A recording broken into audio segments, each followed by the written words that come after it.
There is no line now between the general court-martial and the civilian court-martial. There is no clear demarcation now between the general court-martial and the civilian court-martial. You are correct. Because that is what it is.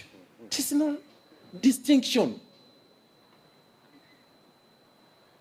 So, Justice Owinyi-Dolo, you took oath to uphold the Constitution, to uphold the rule of law, to uphold the laws of this country. Why witness this kind of transgression and actually you abet it? So rise to the occasion. Let the judiciary stand its ground and say enough is enough to the extension of persecution within your realm. The judiciary is a temple of justice. Where should we run to? Justice Owinyi-Dolo, where should we go to? What is it that Dr. Besigye requires to do which he has not done to get out of jail? What is it that we should do? We have filed all the applications, dismissed. These people say they have evidence and they can't produce it. So we are stuck. And Besigye is rotting away in jail. So we demand that the judiciary should rise to the occasion. Number 4, we are concerned about this cartel or cabal, this cabal of dictators in East Africa here. We are really concerned. There is collusion. Kidnaps are happening in Uganda, kidnaps are happening in Kenya, kidnaps are happening in Tanzania, and they are all acting in concert. There is collusion now. So the East African community right now is a forum that is used to torture us as citizens. And we have every reason to believe that when they sit in the East African community, now their discussion is about persecution of the citizens within the region. It's all about that. Ruto said the father of the region is Yoweri Kaguta Museveni. How can Museveni be the father of the region, honestly speaking? When they should be actually ganging up against him. I don't know how old Ruto was when Museveni came to power. So, Ruto is persecuting the Kenyans. Right now, we even fear to go to Kenya. The other day when our colleagues, Agatha, Twairo, and others attempted to get to Tanzania, they were subjected to dehumanization, as you all know. Martha Karua and others who crossed from Kenya, it was the same treatment. The Kenyans come here to participate in, as brothers and sisters in our activities here. They are hounded, they are kept in a fridge and subsequently dumped at the border point. The violations are ongoing, unabated. Left, right, center.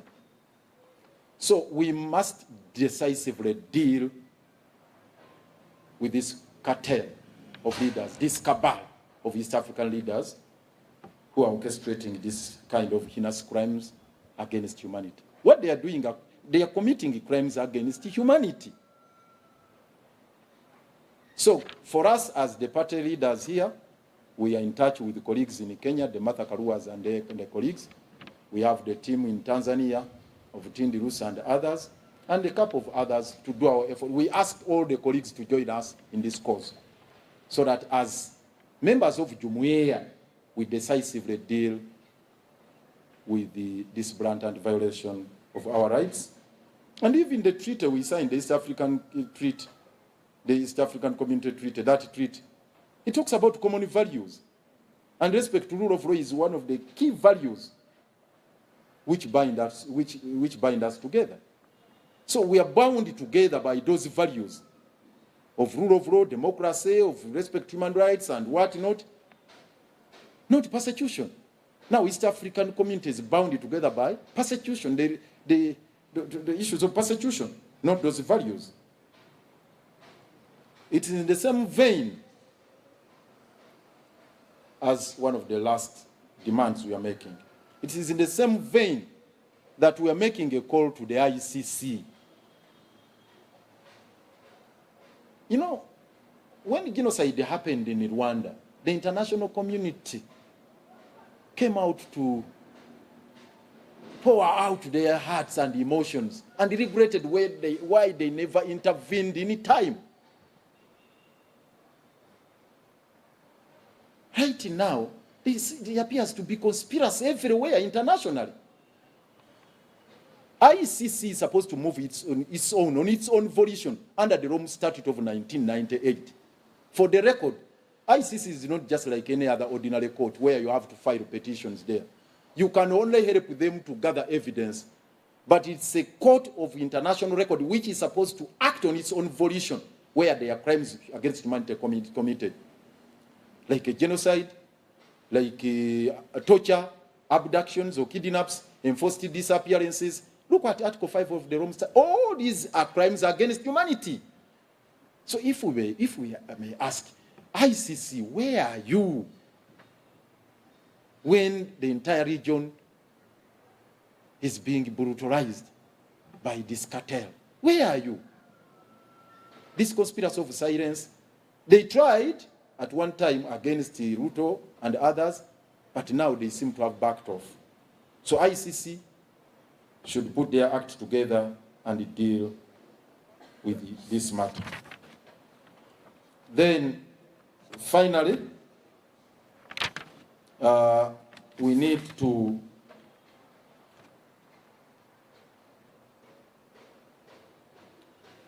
to ask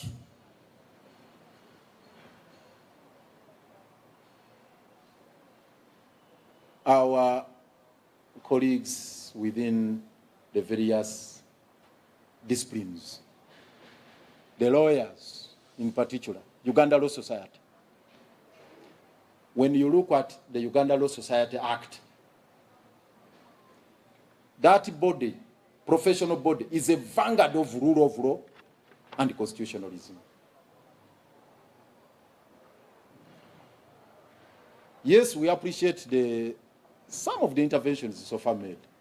And we also recognize the fact that law society is also wallowing under a lot of problems now that our head, the head of the profession, the president, is also a fugitive. He's in exile. Isaac Asemakad is in exile.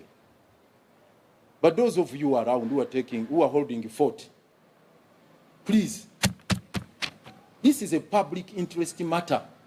It's not a matter for us only, members of PFF, that we have to ask even our dear sister Martha Karua to come and others. The law society needs to join. You can come in. There is in law what we call amicus curiae. Amicus curiae is a friend of court. So where there are these transgressions, violations, the law society should come in, at least as an amicus curiae, a friend of court, and join these matters. They fight alongside with the legal activists. So we ask Uganda Law Society, let's rise to the occasion, take the bull by the horn, and fight this kind of impunity. It's the role and the duty of Uganda Law Society to join us in this struggle for God and my country.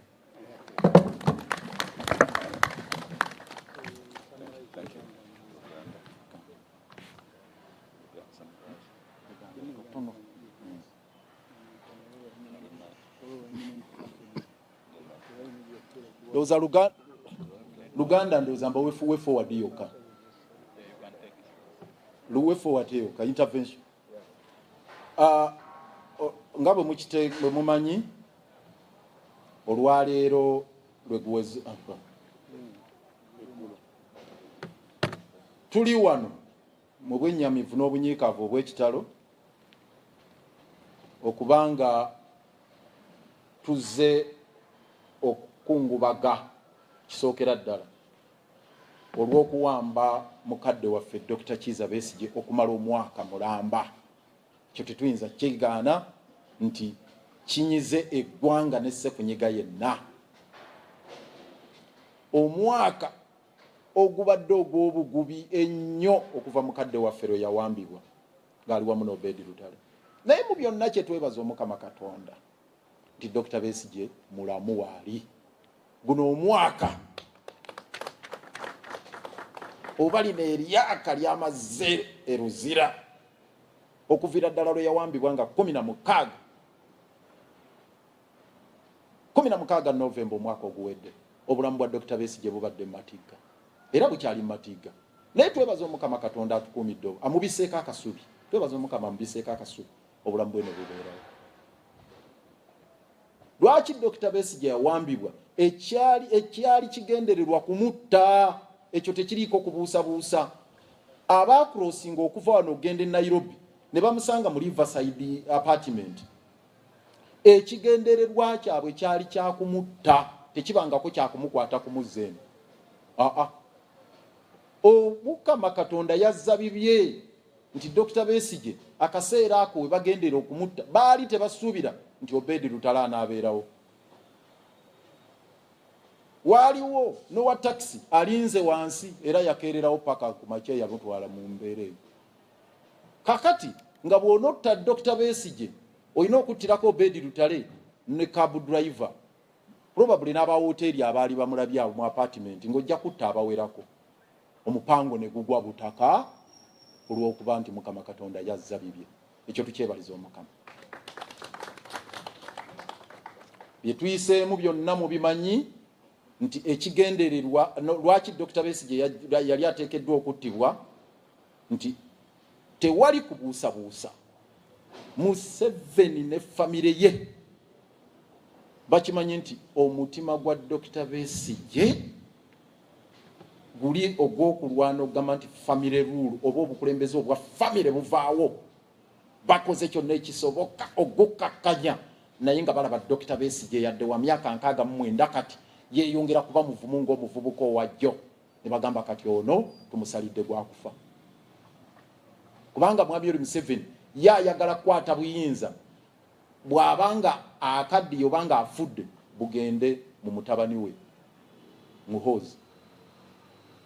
Ne Muhoozi naye ennaku ezo yalaba akavubuka mwana we nga naye avumbyevumbi ajja atandise naye omulaga.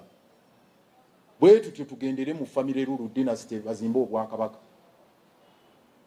Kakali balaba Besigye abeekiise mu mupango ogwo ogw'okuzimba dynasty oba obwakabaka nga tulina okumugyawo. Kakati olutalo olwo lwe lwakwasa Dr. Besigye.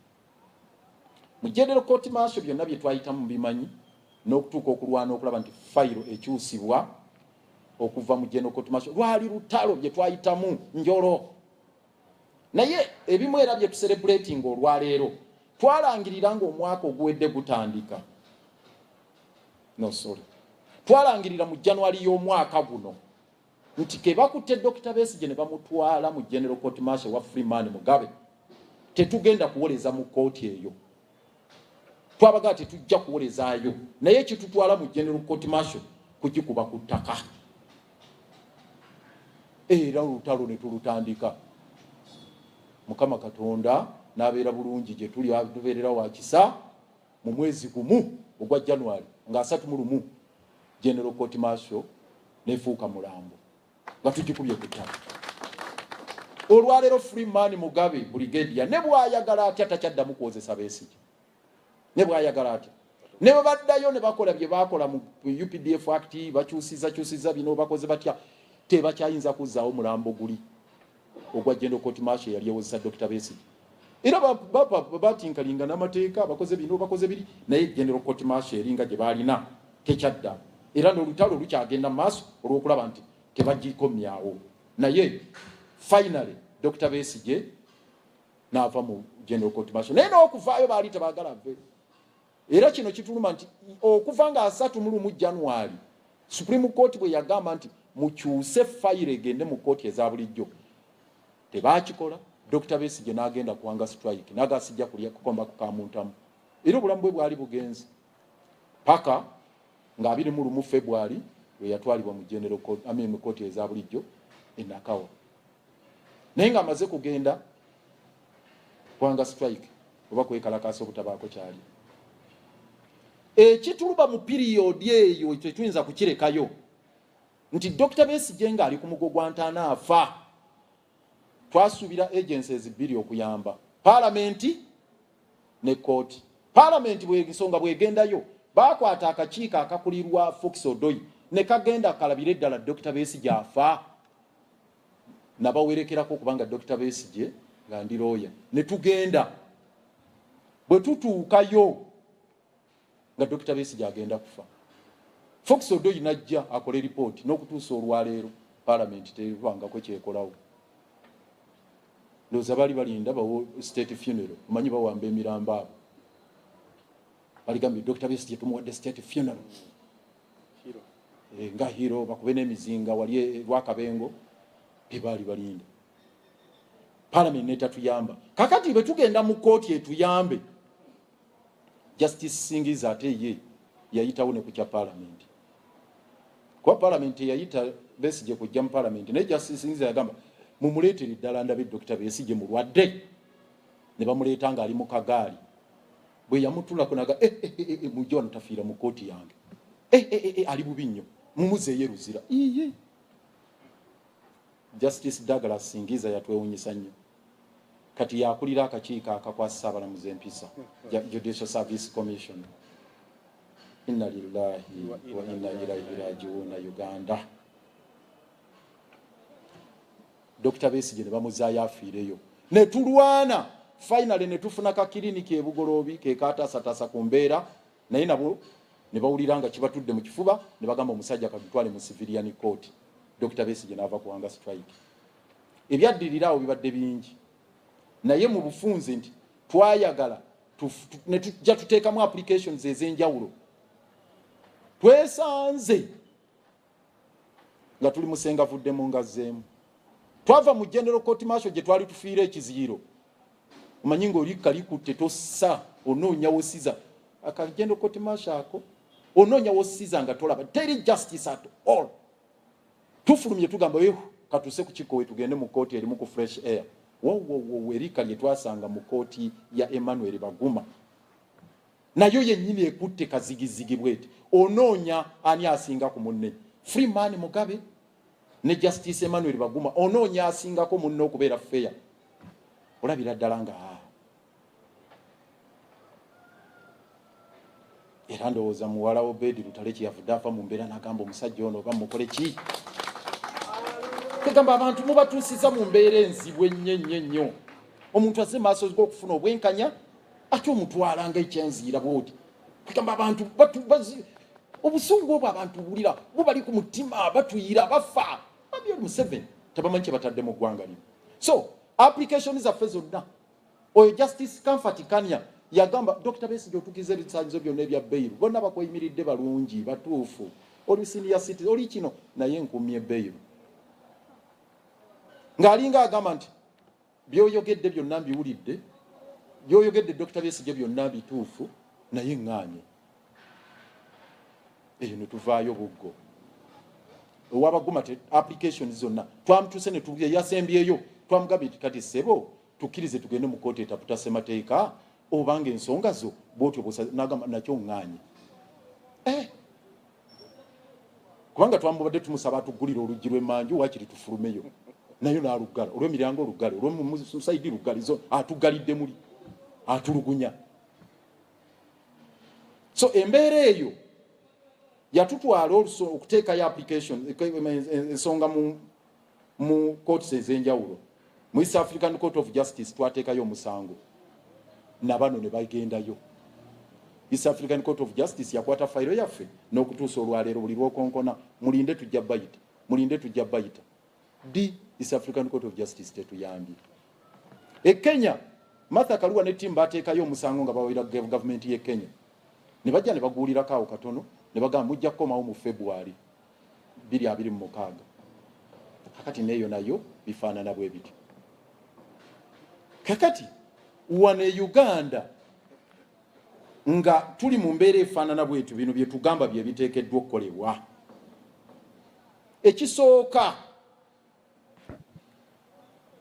Ekisookera ddala olwaleero ffe twalangiridde nti wiiki eno yonna yakusabira Dr. Kizza Besigye era nga buli omu tumusaba wooli mu kusaba kwe wekka okuwawamu bannaddiini mwenna ab'ebyobufuzi n'abaani tusabire Dr. Besigye ne ba political prisoners abalala bonna si Besigye yekka abasiba abalala bangi abali mu Eruzira ba political prisoners, abali mu CMI, abali mu bifo ebitamanyiddwa, abawambiddwa, abatokyalingibwa, wiiki eno nga yakubasabira. Era ffe abamu abakulembeze abali wano bwe tuva wano tugenda Luzira kusaba ne Dr. Kizza Besigye, tugenda wali kutuula naye olwaleero tutandika officially okusaba. Bwe tuva wano emmotoka tugenda zikwata abasobola tugende. Ekyokubiri kwe kusaba ffenna ba candidates mu ntabaalo ze tulimu ez'ebyobufuzi kuba campaign zigenda maaso nti buli campaign rally, buli campaign meeting, buli campaign activity yonna gye tulimu tugitandike na kusabira Dr. Besigye ne ba political prisoners bonna mu weekend. Naye ate na bulijjo sina wiiki eno yokka kati ekikulu era ekiriwo nti olutalo olwa freedom, olutalo olw'okununula ba political prisoners, olutalo olw'okwerwanako ffenna lwe luba lubeera ku mwanjo mu campaign zaffe. Tusaba si mmwe mwekka bakandidate baffe aba PFF naye bera naffe mu buwombeefu obw'ekitalo ba presidential candidates abali ku side enyigirizibwa, kuba side tulina bbiri abanyigiriza ne abanyigirizibwa. Ba presidential candidates abali ku side yonna, ku side y'abanyigirizibwa, ensonga eno tugiteeke ku mwanjo ey'okugamba nti ba political prisoners baffe bonna balina okuteebwa. Olwo olutalo tululwane kuba ffenna twolekedde embeera y'emu. Ku fayiro okuli Dr. Besigye kwe bateeka Honorable Ssemujju, kwe bateeka nze, kwe bateeka Salamu Musumba n'abalala abanupu babatadde Eruzira bangi abalala bali mu CMI. Tulina muganda waffe Sam Mugumya n'okutuusa olwaleero yakamala emyezi kumpi 3 tamanyikiddwa waali, tatwalibwa mu kooti. Bannakenya babakutte ne baga batadde mu fridge oluvannyuma ne bakasuka wali ku boda ne bagenda. Abalala bangi bali eyo. Bannakenya bagambye nti waliwo bannayuganda 1500 abali eyo, abamu mulimu ne muganda wa Kayindo Tafiire, Minister wa Internal Affairs n'abalala. So tetuyinza kukkiriza mbeera eyo okugenda maaso nga tuli mu campaign zino nebanga si eri ku mwanjo. Eteekeddwa okuba ku mwanjo tulyoke tuzzeeko ebirala eby'enguudo, kubanga tusooka kuba balamu, tusooka kuba na liberties ne tulyoka twogera ku nguudo, amasomero n'amalwaliro nga naye tuli balamu nga tuli free nga tusobola okukola bye tuteekeddwa okukola. Ekyo kibeere ku mwanjo. Era message ey'erukunjiri yatusanyusizza nti yabadde ensonga ya Free Besigye ne ba political prisoners yabadde ku mwanjo. Tusaba tugenderaawo nti buli campaign yonna egende bwetyo. Ekyo kye tusaba. Ekirala kwe kuba nti tukwataganira wamu tulwanegane n'abasajja bano abakulembera East Africa abeesomye okutuliisa akakanja. Abasajja batuzinzeeko. Museveni, Ruto ne Suluhu bw'ogenda ne Bakagame n'abalala, ne Basisikedi n'abalala batutwala ng'abaddu baabwe. Tuli mu buwambe. East African Community tekyateesa kuba nti democracy abeerawo atya, rule of law nakitekangavula nga bw'olaba ECOWAS weekangavulako ku bannaabo. Bano batuula kuyambako butya n'akyemalira. Era kati batuula kuyambako Suluhu kutulugunya nga yakamala okutta 7 n'omusobi nga baga tumuyambyeko tutya okwenyweza. Batuula bayambako batya Ruto olw'amandamano ne bajenizi abamulwanyisa. Batuula bagamba bayambako batya Mwami Yoweri Museveni ali mu kaseera akazibu mu kalulu kana akagenda mu maaso. So bo beenyweza bwenyweza nga ffe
Omuzadde alina omwana amaze siniya ey'okunooba ey'omukaaga ng'oyagala asome nga bw'akola ku ddala lya university ate ngali exposed.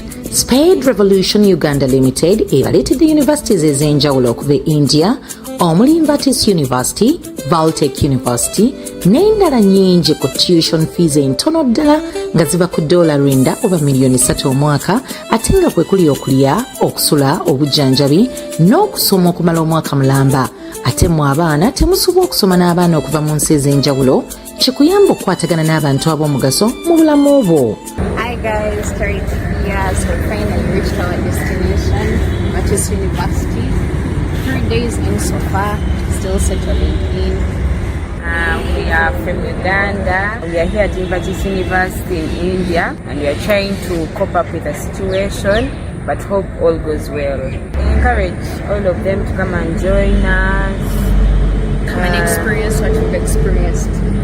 Balina courses eza technical, eza business, n'eza medical zonna omwana ze yeetaaga. Omuzadde n'omwana ayagala okumanya ebisingawo ku university ezo baba n'omusomo ku ofiisi zaabwe e Mengo, opposite Forfa House, buli Lwamukaaga ku ssaawa 4 ez'okumakya. Oba bakubire ku note 758 65 89 27.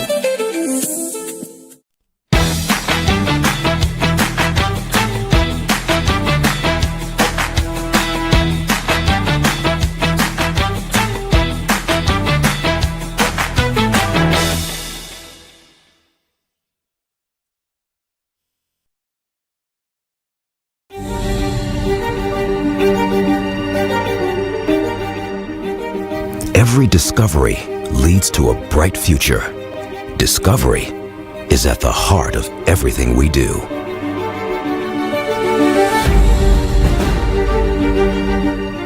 Explore new ideas, new passions, and new possibilities. Discover programs that merge technology, creativity, entrepreneurship, industry collaborations, and engage in groundbreaking research. From cutting-edge robotics to futuristic aerospace, experience practical application on real-world projects that prepare you for tomorrow's challenges. Celebrate diversity and experience the magic of art. Welcome to one of the most distinguished universities, a beacon of knowledge and innovation. Ensure your holistic development. Jane University bridges the gap between academia and industry. Our curriculum is designed in collaboration with industry leaders. University has a NAC A++ accreditation. Jane University, a journey towards excellence. Nati Hands-on School of Skills ekuletedde offer omwaka guno naddala gwe eyamala siniya ey'omukaaga n'eyokuna weewandiise mu bwangu ofune amagezi ag'okukola omulimu gw'omutwe n'emikono. Ku Nati Hands-on School of Skills tusomesa amasomo mangi ag'ebyobulamu obwa bulijjo mu diploma wamu ne certificate. Kati gwe ayanguwa mu bwangu ne weewandiisa ku Nati Hands-on ojja kusalibwako ku bisale ebya bulijjo mu courses zonna z'oyagala. Weewandiise kati ku Nati Hands-on School of Skills okozesa omukisa guno aba Liberation Community Finance gwe bataddewo okuyambako omuzadde omufunira ssente okuweerera omwana mu Nati Hands-on gwe omuzadde n'ozizaayo mpolampola okugulira ebikozesebwa ng'ogenda okwetandikira omulimu naddala ng'omaze okusoma ku Nati Hands-on. Jangu oyiga amasomo gano wammanga: hair styling, braiding and weaving, pedicure ne manicure, business management, catering ne hotel management, body massage, makeup, okusiba dreadlocks, okuvuga emmotoka n'okukuyambako okufunira driving permit, okuyiga computer, okukola wig, okusala enviiri n'ebirala ntoko. Tulina n'ebisulo eri abo abava ewala. Okwewandiisa kugenda maaso ku ofiisi zaffe ku luguudo oluva mu Lubigi okudda Nabweru oba ku bessimu ku noti 755 852 365. Nati Hands-on School of Skills tufaayo okubangula omwana wa leero okwetandikirawo omulimu.